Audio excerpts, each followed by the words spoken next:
Tekwaro wa tika duny mot chalo lupo. Bengene ba kalikuwa iwa bibilu met pa beda choli. Biebu pitong ki tiro yamu weka choli gudoy ngom gini. Kar ki weka puki pi. Ngom pa choli, ngom mulony. Ngom machiako chiam, ngom me pu ki gwako le, ma upong ki bunga ki nyikien mapol. Lonyo mao no weka choli gi wake wang lurok chalo goni. Ki kwe chiam ma pat.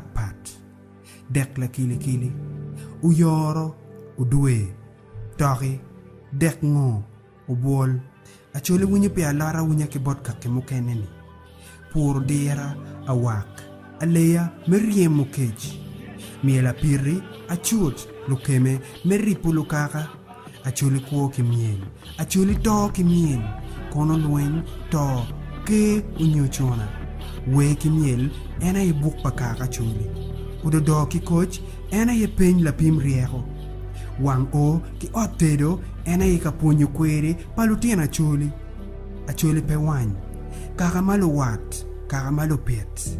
Luchaka yam ki jologin, lurok yam ki gwakogin. Acholi no penyek, acholi no penyap. Ento kumnyoni, uyo man ki weno doge. Arwot ki oda, udoko kom ki. Acholi udoko nyek. Tolwaro beno dong tika lita lida nero kinero. Tekwarwa tika loke. Kodi palieje tika dogo nyan. Apora boro dogo gikomwa. Miel dong ki mielo ki kwake wako. Chona dong tum iko yo chiwa iporo. Ruk maneno lik. Jamwanya.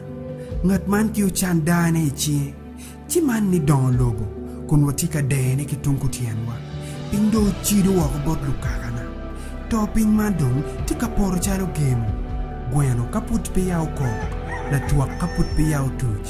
Ikoro rupin mwai join wako. Ento, pin ka dong chol tutwal no dong chok ru.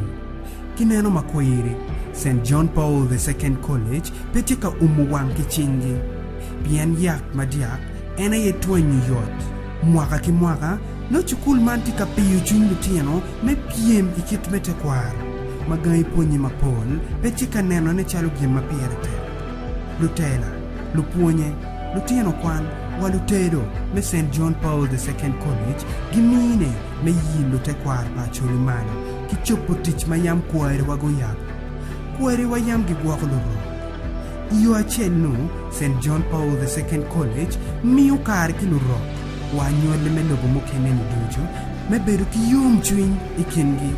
La bonyo tigia poka me del kom kaka unyo lobo doke tichwa kilo wirwodi lutela dini kilo tedea kineno mabe wabi lutara pa acholi malo wabi chwinyo tara pa kaka kachie bien wana ye tara pa kaka hawaka pa acholi gina jula wa en St. John Paul II College.